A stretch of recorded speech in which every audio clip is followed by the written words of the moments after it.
There is something about horses, the way they stand, the way they move, the quiet power they carry.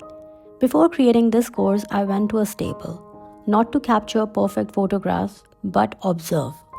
To feel their presence, to sketch their movement in real time, real lines, quick gestures. Picasso inspired simplicity, but expression began with observation. In Expressive Horses, from observation to intuition, you will learn how to see differently. You will study movement, explore master artist inspiration, and transform references into expressive interpretation. This is not about copying, it's about translating what you see into what you feel.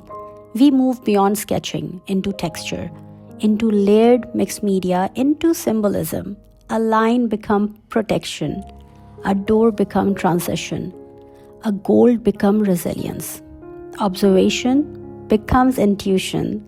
This course is for artists who want to loosen their lines, trust their instinct, and tell deeper stories through their artwork. If you are ready to move from rigid drawings to expressive creation, join me. Let's explore strength, movement, and meaning together.